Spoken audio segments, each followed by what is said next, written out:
Children of the Matrix, Chapter 9, The Mask We Wear to Survive.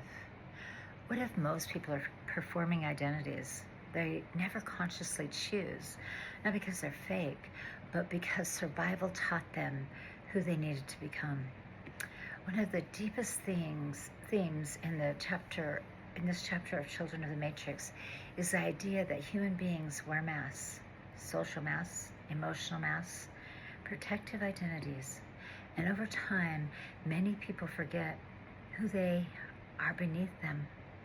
And honestly, I think almost everyone does this to some degree because the world teaches people very early who they should be to survive. Let's go there. Most masks begin as protection. Children learn quickly what gets approval, what gets rejected, what feels safe. So people adapt. Some become performers.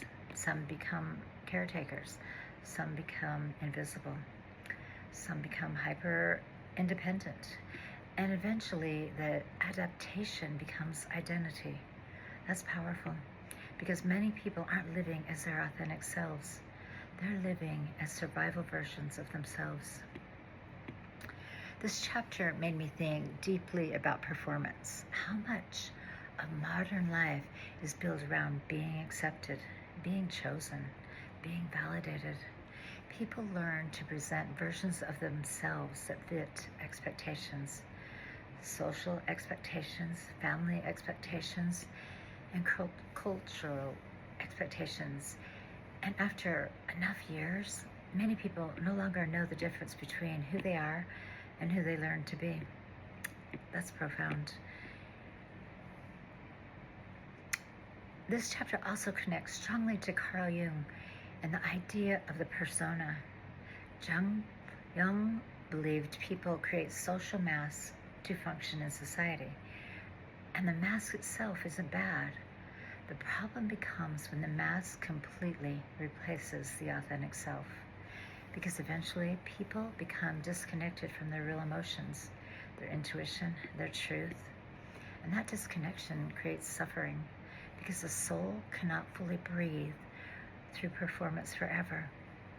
One thing that hit me hard while reflecting on this chapter is many people fear being truly seen, not because they're weak, because they learned visibility wasn't safe. So they hide behind identity, humor, success, control, intelligence. People become experts on presenting themselves while feeling deeply disconnected inside.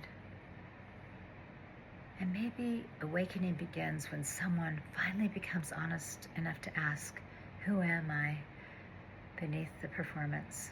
That changes everything. I once held a retreat. It was a few years back, I think 4 or 5, and I was giving people the Munakai rites, and a bunch of healing that we did that weekend.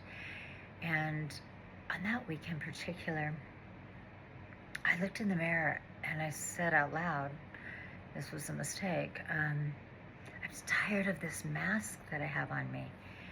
And soon after, we went to lunch and I came back and I started violently throwing up. And luckily, one of the people that was on this retreat was a nurse, and she kind of helped take care of me. But this is something that, we all carry.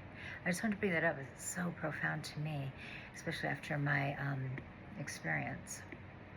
Okay, but this chapter also explores how systems reinforce identity structures, labels, roles, categories, and people become attached to those identities because identity creates stability, even painful identities.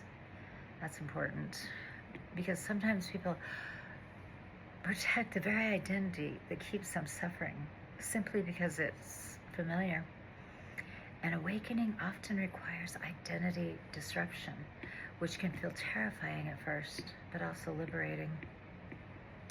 The deeper I sat with this chapter, the more I realized awakening may actually be the process of removing layers, not adding, removing false identity, false performance, false approval systems, and returning to something more authentic, more honest, more alive.